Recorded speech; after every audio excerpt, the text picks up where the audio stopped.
Hello, everyone. Welcome back to Streaming Alchemy. I'm John Mahoney, and on today's show, we're going to be taking a look at various remote guest setups and different things you can do within those setups to improve the quality of your video that you're receiving. So, before we get there, as always, I want to welcome everyone that would like to comment or share. Please feel free. We love the interactivity here. Also, if you would like to join us live on air, uh, we'd love to have you here with us in the studio as well. So you can just go to the link. It's also in the show notes here, and somebody will be able to get you on air with us. Okay, so this was a fun one because when we were thinking about different shows to do, we thought this would be a topic that could impact a lot of people. So what we found is that there were probably small things that most people can do that will dramatically improve the quality of the video they can get from a remote guest. But there's also a lot of top end to this too. You can actually, if you have the gear, get an incredibly powerful signal, good quality, good color, good audio into a studio from a remote guest. And we're going to look at these as incremental steps. So let me just go to the comments quickly before we jump into the meat of the show. So let's see. So we'll start with Rudy. Rudy is saying it's going to be interesting again. So we certainly hope so, Rudy. So thank you for the vote of confidence there. And John Simon also came back with he he basically he basically sees that this could be interesting as well. So John, thank you. Uh, so Gary, hello from Montreal again. So thank you for joining us. Uh, So Rudy says, Rudy just commented, are these the Oscars? Great pre-show and intro. So thank you, Rudy. This is that's some of the stuff that we've been working on over the downtime. So let's see. So Chris has come in here saying, I'm all here for the binary code brain overload. So hopefully this one won't be as much of an overload for everyone. We're really going to talk about some fundamental and hopefully practical things that you can apply. Uh, John is mentioning that he's also from Montreal. So, John, we welcome all our friends globally, especially our neighbors to the north. So, thank you. And Tom Eagle is joining us from Kansas City, Missouri. So, Tom, thanks for making the time to join us here on the show. Okay, so for this show, what we wanted to do was set up have a couple of different setups available, and we basically took over our lunchroom slash break room here and set it up with all the gear, so that we can actually show you. We just don't want to talk about it, but we actually want to show you the difference between the various setups. And probably the place to start would be the typical setup your average user would have when they join a production. And for that, it's most people just take their laptop, open it up, use the webcam, use the microphone there. They will also probably use the speakers. And I'll just make a point now. That is the worst case scenario when you have somebody with an open mic and open speakers in the same location. It's just asking for production trouble. So I'll just sort of clear the table on that one and say I would strongly recommend just having headphones. Even the cheapest headphones will make that a lot easier for you. But the other thing, and this is something people don't necessarily think about a lot, but the lighting that they're going to use is going to be whatever lighting seemed to be okay when they went into the room to connect with you. So that could be just sunlight, it could be overhead lighting or lamp lighting, but it's typically not going to be something that was designed around providing the correct illumination for an image, a video image. So why don't we jump over to, I have Matt from our team here. So Matt is coming into us from basically your basic setup that somebody who is coming in with uh, a standard typical setup would have. And so, Matt, I think we have another camera shot which gives sort of a broader view of where you're set up. And if you could just talk through the setup we're using specifically for this with the actual devices. Perfect. So with this setup, we're just starting with the bare minimum. So the laptop I'm using, it's an electronics laptop, so a good laptop to start, but we're using the built-in webcam, the built-in microphones. We have a cheap pair of in-ears that are hooked up to it that I'm using to make sure we don't get any feedback because I'm not too far away from John. He's just 15 feet in that direction. And we have two overhead lights, just the normal ones we have for the room, basic LED light bulbs. And the last thing is we have just a box that we're using to elevate the laptop so I can get better eye contact and framing with the camera. Okay, so Matt, thank you. We will pop back in there, but I think there's a couple of things here that are important. If you look at the image that's coming in from Matt, I think you'll see that there's a lot of areas on the backdrop, and we deliberately used a lighter, sort of smooth colored backdrop, specifically to capture some of these things. You actually have a lot of blowout on the backdrop, so you really have very little detail on that. You also will see that there is image banding. So where there's smoother gradients that would be found in the background, you get these to come sort of as little blocky bands. And it's subtle, but it definitely makes a difference. And you can also see the noise that's in the image, especially when you get into the darker areas. So the areas in the, like if you're looking at this, the upper right hand part of the image coming in, you can see a lot of flickering and movement. And that's all just noise coming in from having a lower quality webcam capturing this. The other thing I think you'll notice is that the lighting isn't particularly flattering to a guest. So uh, Matt, I'll just say, has a higher forehead than most people, but you have a bit of shine up at the top there that's coming from the overhead lights. And you also, there's not a lot of definition in the face, so that you just get the natural shadows from that lighting that's coming in from above. Uh, the other thing you'll definitely notice is the quality of the audio is really subpar. It's tinny. It has no depth or character, and it can be hard to understand if you're not listening closely. So this would be specifically what you would get from the. I'm just opening up my laptop, joining your production. Hi, how are you? And this has nothing to do with all the technical things that may have been going on where you need to make sure they're connections are good and all that. This is simply the quality of the image you get, with all those other things being set up and fine. So let me cut away from this and talk a little bit, though, about some of the basics that we want to have here before we do anything else. So the first thing, and these are things that we've probably covered before, but I just want to make sure that we've emphasized all of this. So the first is if you have a guest, no matter what they are using, their laptop should be plugged in. So laptops, when they are running on battery, typically go into power saver mode, which means they perform at a lower level. Their encoding will be worse. So you typically, that's something that almost everybody can handle. Just have your laptop plugged in, and you should be in good shape on that front. The other thing, though, is to have no other applications running on your laptop. We've covered this again in the past, but it's just important to reiterate that. Uh, that's just going to, again, slow things down. And it's also going to distract the guests. I mean, if they have pop ups and other things going on, you want the guests to be focused on you and the show that you're running. So that's something else to keep in mind. The other thing, you would really like them to have a wired internet connection or a really solid wireless connection. And that's a distant second to having a wired internet connection. It'll make a world of difference. The other thing, and uh, maybe common sense, but you want them to turn on lights. If somebody walks in and they're using ambient light during the course of a production, that window light or sort of outdoor sunlight coming in will change, and that can change the quality of the image.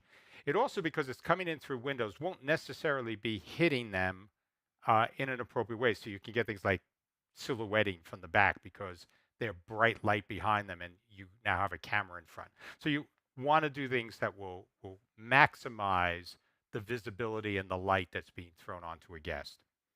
And the other things are sort of standard. Try to be in an uncluttered background because that's going to be distracting to people, and a quiet space. And as I mentioned, not in front of a window because that can cause a lot of problems. So those are sort of just some basics. You probably heard them all before, but I wanted to get them out here to level set. And this sort of brings us to how can we do some key upgrades to what we just saw in the setup that Matt had to make the image and the audio a lot better. And so the first thing is use an external webcam, a better webcam than you can get. And there are a ton of great choices for this. Most of them under $100 could do an excellent job for you. So we are not using the latest greatest. We had some, you know, cameras and gear laying around here, but just what's available to you today, a lot of good options for an external webcam under $100. The next is use, if you can, a wired a USB microphone and headset. So that will make a big difference. The Having the headset on will again eliminate all that, any possibility of feedback, because that will be coming in now directly in ear. The other piece though is that you will get uh, much closer to the mouth with the microphone, and that will help block a lot of the ambient noise in the room, and again give you a better signal. So not pristine, but certainly a better signal. Uh, and the last thing is you could use some even DIY lighting. Just get lighting from just lamps that you use, any sort of DIY thing you set up. And you can even in the lighting put like a sheet over a light to create that soft diffusion. Those types of things, again, for DIY options for less than $50, you could create a well lit space if you're going to be doing this on a continuous basis. So let's jump in, and I'm going to switch over to uh, a different webcam now for Matt. So we're going to go and we're going to be using the C920 here. One of the other things that I want to point out is that we are using NVIDIA Broadcast to process the audio. Because we're so close, one of the things that NVIDIA Broadcast lets you do is it uses AI to cut out ambient noise around you and just focus the microphone on your voice directly. So that's going to give you an easy way to deal with some of the potential external audio issues, even when you have a better microphone. And that requires NVIDIA RTX or higher hardware. So that would be any of the 2000 series or any of the 3000 series or any of the newer Quadro line. So the A series of the Quadro line, which I think they call RTX A line. So why don't we switch over to Matt and let him talk a bit about this new setup and some of the things that we've just added here. Sure. So really, I'd say there were three major improvements. One is we've upgraded our webcam to a Logitech C920, which is a reasonably priced external webcam that really gives you a good upgrade compared to the internal webcam. We added three lightings. So we have a key, we have a fill, and then we just have one light down here to my left, which we're using for the backdrop so that we can add a little more depth. And also it gets rid of some of the harsher shadows that would typically come from the lighting in front of me. And then finally, we've now switched the audio setup. So now we're using a Sennheiser SC30 headset, which is sort of a single ear headset with a good mic that's just a couple inches away from my face, which should give a marked improvement to the audio quality of the guests coming into your production. Okay, so I think we clearly had. I think it's pretty clear some of the differences here. So again, some of the thing. One of the first thing you notice is that now that we've lightened up the entire environment, uh, the other thing that was done here, and Matt did mention, but it's important to keep in mind, we turned off the room lights, and what we are using specifically are the 3-point lighting that we had set up here. And this is giving us a much more pleasing look. You can now see the eyes are more visible. Uh, there's a slight shadow to one side on the fill side, and the key side is more prominent. Though because the backdrop is light, you don't see it in any sort of stark contrast, and it's very close to Matt. I mean, that's probably less than 2 feet away from behind him. So, but you do still get some separation from that backlight that you have. So this, I think, as a basic setup, is giving you a cleaner image. You are also getting a lot cleaner audio coming in. And again, it's within the realm of, still a consumer device, but much cleaner audio coming in. And I think overall, this is a much more pleasing image for what would effectively, if you put this together, you could probably do everything we had here for $100 and say that would be the upgrade that you would need to get this type of shot compared to the previous shot. And in terms of production quality, I think that is a very solid investment in doing something uh, higher quality. And the other thing, which I didn't really highlight it, Matt mentioned it, is that we have the laptop that the C920 is sort of clipped onto. That is elevated. And it really is important as you start to look at the image that people get. They don't want that, they sort of call it the up the nose shot, the chin shot, where everything is coming from low and going up high. The closer you can get something to eye level, the more natural it's going to feel to the audience that you're talking to. And I think that's really important because in communicating, these subtle cues create that connection that make a production effective. So that eye contact is important. And I think you can see here, it's coming in much closer now to something that you would see as, yeah, if I were looking at this person, this is sort of how I'd be seeing them. So important there. So before we go to the last, I see we have somebody else. So we have Samuel has joined us, Samuel Nordvik from Norway. So Samuel, hello. Thank you for spending your Friday night with us here. That is always appreciated. So I think, sort of wrapping that up, we have better quality image from there, better sound. The other thing, which is a subtler thing, is we also have better frames per second, which is going to give us a much smoother image. And that's something that is definitely valuable. We talk about this when we talk about our product line with Livetear a lot. We talk about getting the frame rate to be higher versus the image resolution to be higher. And that's really important because people's perception of quality is first going to be drawn to smoothness, to how the image looks coming across as a fluid image. That's what they see naturally. The resolution really becomes a secondary factor in people viewing quality. And that's something I think will really show through in what we just had.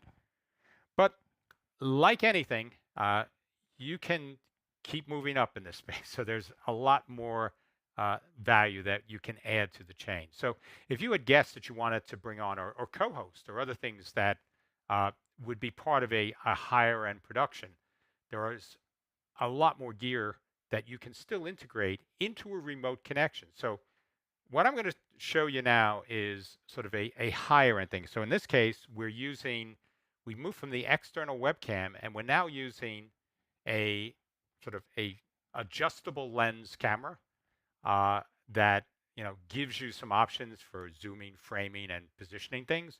We have a high quality dynamic microphone that will be on an adjustable arm. So again, something that can give a better overall sound quality.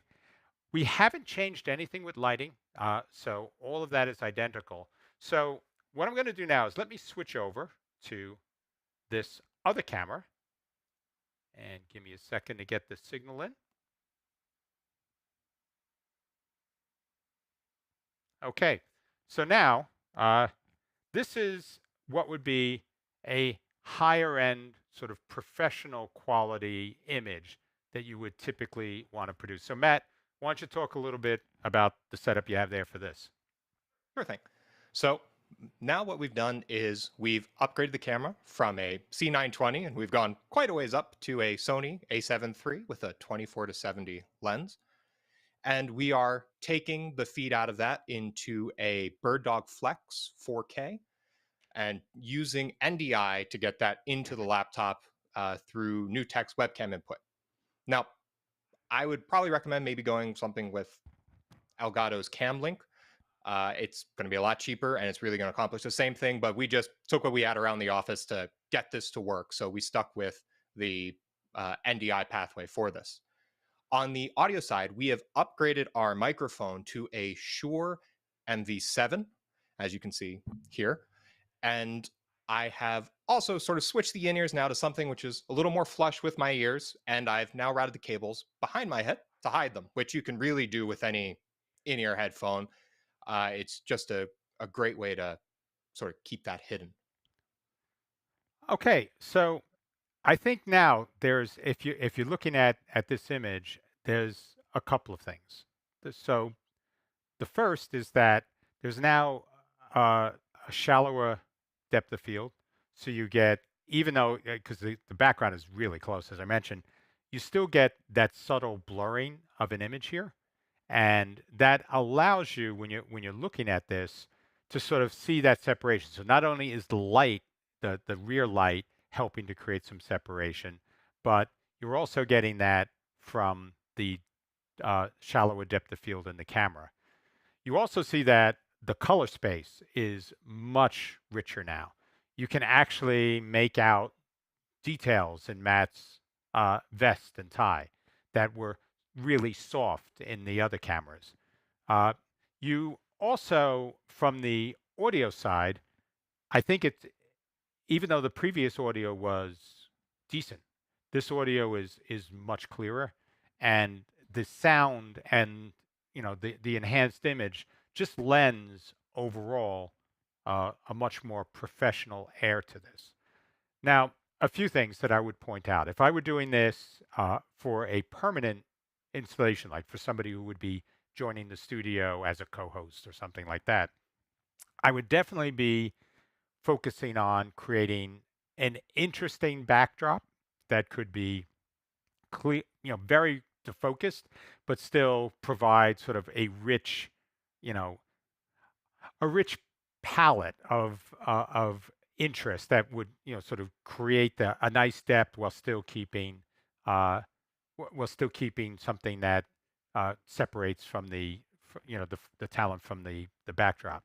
The other thing is we would probably focus more on lighting in the background, especially where you'd probably, if you could move that further back, then you would drop the light and just use sort of pinpoint lighting, similar to what we have here, where right now there's a couple of lights that shine up on that wall, and the wall is probably about 6+ feet behind me. So you get more of that effect with this.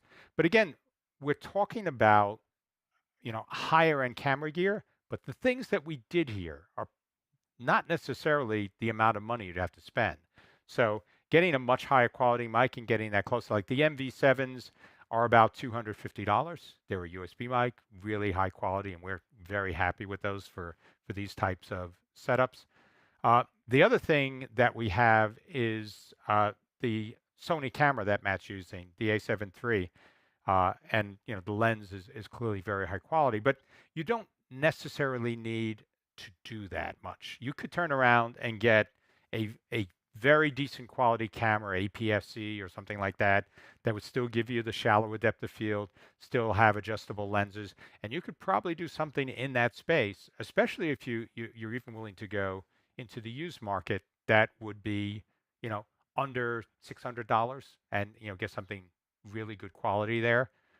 So there are a lot of options. So even though I'm now talking going more into the space of spending $1,000 as an upgrade, again, that's still, very much in keeping if you wanted to present a professional image. That'd be very much in keeping with a normal budget for that type of production. And it's a one-time investment. So it would pay off over time. So something to keep in mind, even though we're showing things with what we have available here, there are a lot of options. And I think combining different things could work. Doing your DIY lights, and maybe you're still using a headset, but you get a better camera. That could be a good approach. If the vocals aspect, the talking is more important for you, you may decide to upgrade the mic first, but keep a C920. Uh, the C920 is going to look better with better lighting. So, these are all the types of things you can think of as trade-offs. But I think this gives you a sense of from $100 investment up to, $1,000 investment, the types of things you can do to improve the quality of the remote guest experience. So just a few points there to consider. So I'm just trying to think, is there anything else? I mean, I think that pretty much covers the detail of what we wanted to go over on this show. I think if you think about the options you have for a lot of productions today, you're going to be using remote guests. It doesn't matter what platform. We were using Live to Air here, but it doesn't matter what platform you use those on. And this is going to become a reflection on your overall quality. And it's definitely worth some consideration for thinking about how you can handle this. So thank you, everyone, for joining. I know this was certainly a shorter show. What I'd like to do is we can sort of pick up the conversation and talk about anything that you want around this or live streaming in general in our post-show hangout. But if you can't stay for that, thank you very much. And we will be here next Friday. And I know I have Sigal left a comment here, so I want to get to that next. So we'll do that first thing in the post-show. So take care, everyone. See you next week if we don't see you in a few seconds.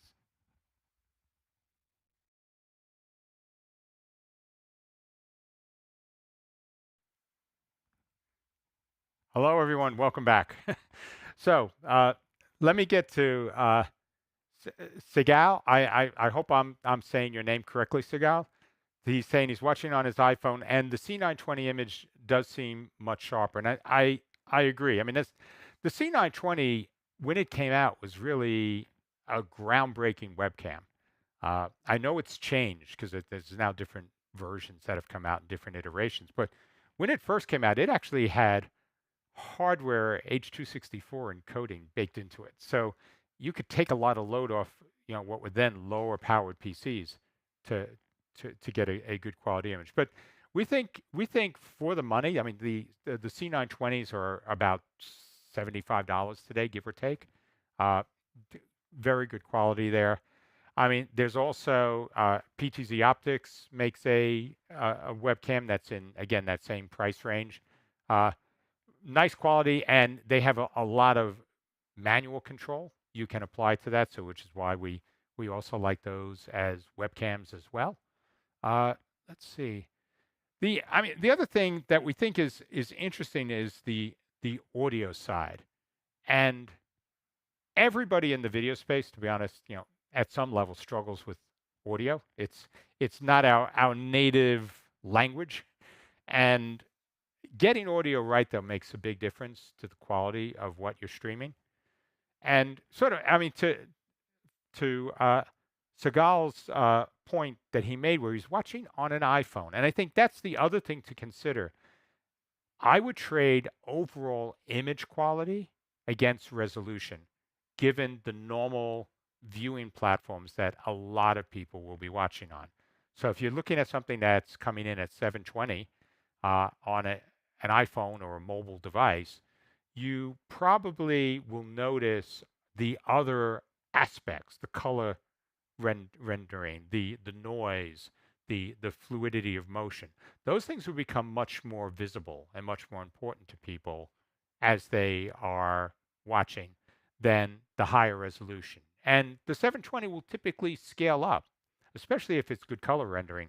It'll scale up well to higher resolution, to larger size platforms. So if somebody's watching on a TV or watching on a 24 or 27-inch monitor, they won't really notice that as being somehow significantly deprecated. So something to keep in mind is you think, there are some 720p webcams that are definitely higher quality that you could consider as well to sort of do incremental steps up to where you want to be.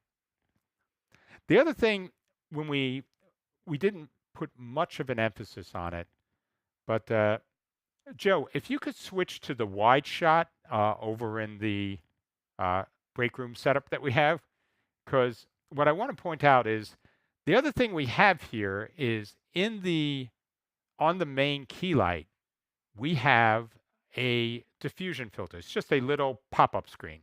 I mean, it was probably $20. A sheet with clothespins clipped on it would work equally well. So you could get that same type of diffuse view. And that really softens the light that's hitting the person. So that's one aspect to consider when you think about the lighting. The other is you can just sort of see it off to the left-hand side. The fill light is not pointed at Matthew directly. So what we have there with the fill light is we're pointing it at the ceiling. So you get a bounce off the ceiling, which tends to fill in a fairly broad area of the shot. So that includes not just from Matt, the left side of Matt's face, but it also, spills over to the background as well. So it smooths all that out. So any shadows that do get cast are now going to be softer and in fact more pleasing because shadows can do some nice things. They add some depth and whatever, but the softer edge of the shadow, that sort of nice diffuse soft edge, actually can be pleasing, visually pleasing for people to look at. So it creates more of that image, and these things cost next to nothing. An old bed sheet and just where you point these lights can make a big difference. The other thing is on lighting, they often have things called barn doors, which are just little flaps that you can open up to block the light from getting in places you don't want it. They have different flags, they call them also, if you do sort of things that are outside where you can set them up. That's something else you can do with just something like cardboard. You could go and say, okay, I'm going to stop the light from shining down on a computer screen because it's causing glare, but I'll still keep it on the subject. So other things to think of that are very easy to do even in a DIY solution. So we have Rafa. Rafa is joining us from Spain. Rafa, thank you very much for taking the time to join us here.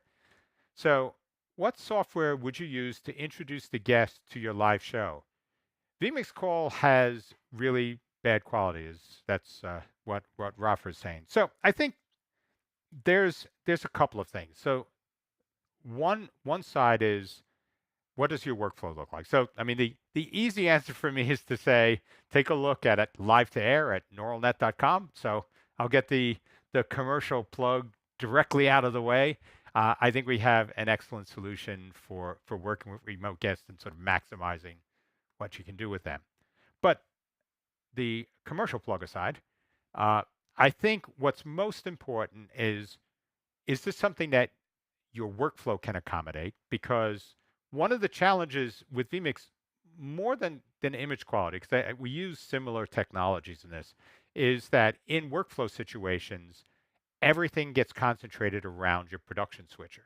So if you're working with a guest to get them on air, but you're also finalizing everything you need to do for your show, getting the cameras dialed in, doing color matching, any of that stuff, you're competing for that one footprint. So that's one thing to consider. The other thing is how easy is it for the user to get on? So different people have different comfort levels with technology. So anything that you can do to make it easier for your guests to get on is going to be helpful, because it's going to remove some of the more difficult challenges you have with sort of dialing the guest in. And once you have that guest connected, then you can start to work with them. But until that connection is solid, you're more in the realm of, I just need technical facility. I need to get this connection on and solid. So I think that it's a roundabout answer, but this isn't something that I could give you sort of a very direct answer to. For some people, it may be Zoom, and you'll take and pull images out of Zoom because that works for you. You have to deal with the audio around that, but definitely something that's manageable. The other thing is, vMix Call, when it's smoothly integrated and you're working with guests on a recurring basis, that can be something that is for you a more efficient approach and fits in with your workflow. So a range of things to consider. There's no perfect solution for every situation for every guest you're trying to bring on. Okay, so let's see. We have Joey from the UK. Joey, thank you for joining us. Sorry you missed the first part of the show. We're just talking a bit here about different setups for remote guests and focusing a lot on sort of lighting, camera, and audio, and the different solutions you have there. So what we've talked about, and I think it's just worth a quick summary, is that there are a lot of things you can do over a lot of price ranges. Some sort of $100 to $1,000, a lot of different choices you can make. Lighting is a big thing, and audio is a big thing. So if you have sufficient quality on the video, focus on lighting, focus on audio, and then sort of look at that next upgrade in video as sort of your next big step up. And I think you will definitely see the benefits earlier at lower price points. So something to consider here. So I have to say, this was a fun show to do because we actually got to sort of build out a mini studio in our lunchroom break room. Now, of course, I don't have a lot of happy campers who are looking for their coffee, and we've locked them out. But this was it's always good to do these sort of hands-on shows, and hopefully the things that we were able to show you gave you a more concrete sense of the different trade-offs between the baseline and the higher end solution. Maybe gave you some ideas for things that you can be doing. So I'm just going to wait a few minutes to let final questions come in if anybody has anything else they'd like to jump in on at. I mean, again, also, if you want to join us, there's still time to join us here on air, which would be a lot of fun. So, okay, so Tom just came back. I'll go through that, but please, if you have other questions, keep them coming in. Can you give more information about your system? Okay, so the two sides. On the remote side, we're working with a laptop. It's an 8-core AMD, so it's a higher end laptop. But as you can see, even with high-end laptops, the image quality can be pretty crappy from the built-in webcams. So, but it definitely has the processing power on board to work with the types of external cameras that you may want to upgrade to. The system that we have here for receiving it, this is, again, because we have so much going on this system, it's not really a good compromise because we've got the video streams for the production. I have a confidence monitor in front of me. We have our live to air, which is running sort of over here, and that's part of what we're capturing the remote guests from on this. Plus, we have all the comments coming in. So this is a Threadripper system. So it's big 32 core, lots of stuff.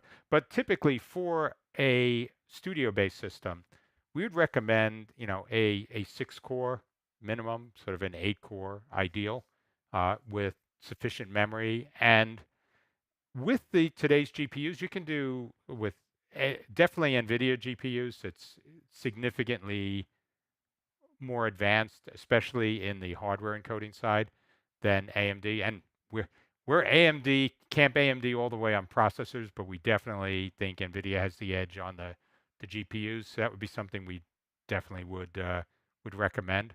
And again, you don't have to overdo it on memory. Your average system with 16 gig of memory should be fine. If you're bringing on lots of guests, maybe go to 32. But beyond that, you're not going to see any real benefit. And you'll be spending money that you could be better spending on gear that will make an impact on what the image that goes out. So, and again, these are ideal. My most basic answer is always try not to let the gear stop you from doing the show. If you have gear and can figure out a way to make it work, I think people appreciate the quality of the content, uh, sort of as long as the quality of the image and the audio is sufficient to support that quality content.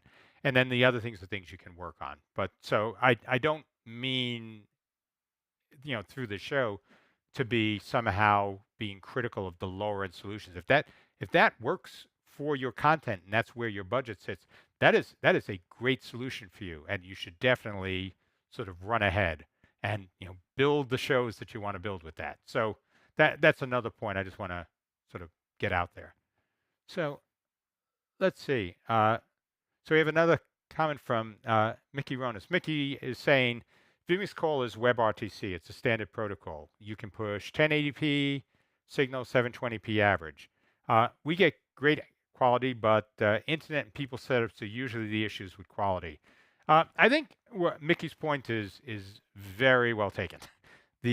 Most of the issues that you're going to end up with when working with remote guests are going to be at the remote side.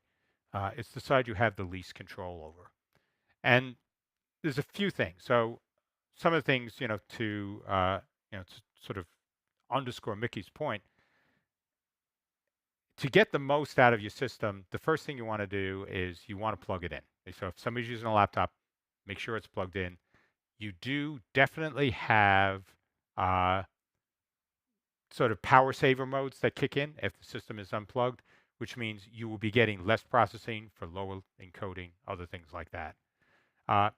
If you have systems out there that if you can get NVIDIA hardware baked into those, if they're laptops, that's great. That is going to allow you to use hardware encoding.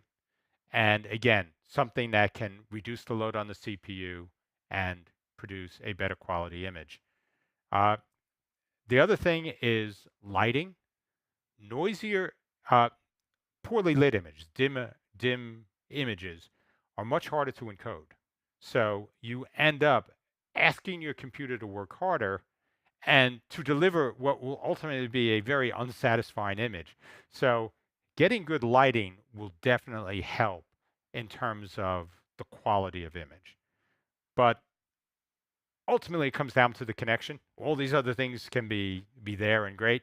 So being plugged in, making sure that if you can't be plugged in, and there are situations that they're as close to their access point as possible, or if it's a continuous thing that they have an access point that they can place at a more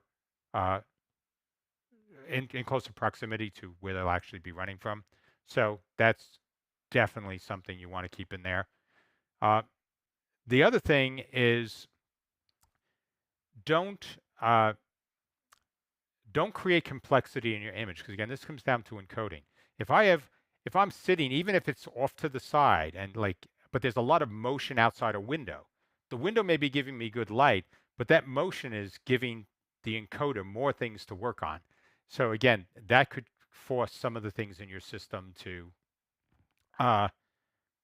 sort of slow down, break up. They basically call it like macro blocking, where you get little squares that show up from encoding issues. That's what you typically get if the system is being overtaxed and given an image that's too difficult for the processing power it has to do the encoding. So definitely something there. The other piece, and Mickey mentioned that it's 1080p and 720p. Both of those are supportable. If somebody seems to have issues, get them to 720p or even 360p. That widescreen standard definition. If you have a solid quality with fluid motion, that's going to give you a much better overall image, even at lower resolution, than trying to crank the resolution up higher. The other thing in all of this, sort of behind it all, is do a tech check in advance. So you don't want to be finding these problems out 45 minutes before you go live. And so any issues that do come up, these are things you should definitely be keeping in mind. Let's solve the issues that we can solve as far in advance as possible. And you'll definitely you'll definitely be grateful you did that when people are coming on with issues.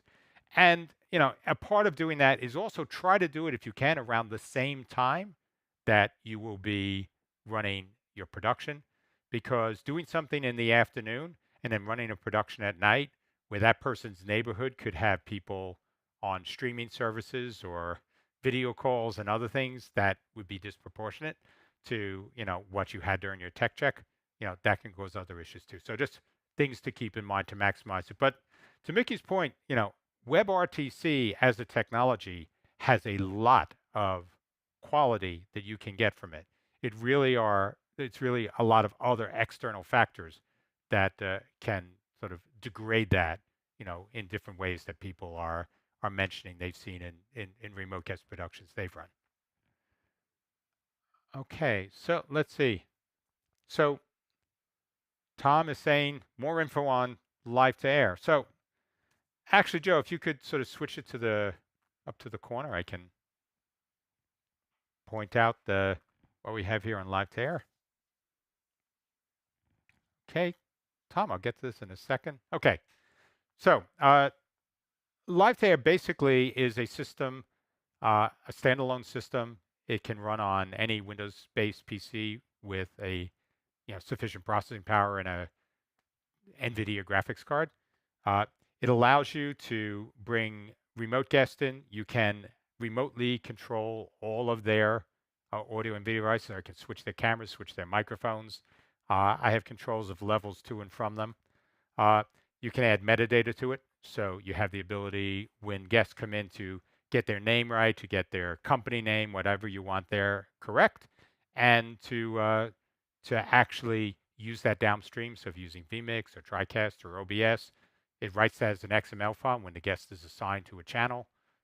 You can just say, call up my lower third for channel 1 and it'll have all the right info. So what live to air has really tried to focus on is the workflow aspects of this. How do you make sure that the process of bringing a guest on, dialing in their gear, and then getting them on air is as smooth as possible, given the complexity that goes on in some of these workflows. We also have an onboarding component that is browser-based, making it easy to do tech checks and other stuff. So some of the things that I mentioned are reference points we use when we design live to air. And so I think that's just, as I talk about this is a reflection of some of the things that we just discussed on the show, different ways to try to optimize that. But Tom, if you'd like, go to our website. It's Nuralnet, GNURALNET.com. If you go on there, I'd be happy to jump on and give you a one-on-one demo where I could go into a little bit more detail. But definitely something that I think if people are interested and it's something that would sort of fit in your workflow model, we'd definitely be happy to talk to you about it. So thank you for asking that, Tom. I always appreciate that.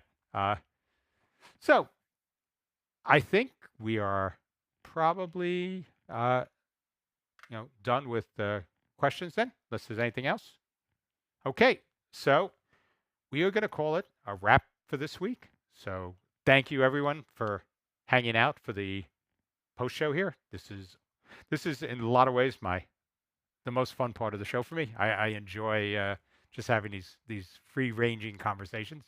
So I also want to thank Matthew for being our stand-in remote guest, and I want to thank everybody else for allowing themselves to be caffeine deprived while we took over the break room. So Matt, thank you. So we will see everybody next week, same time, same social channels. Thanks everyone. Take care.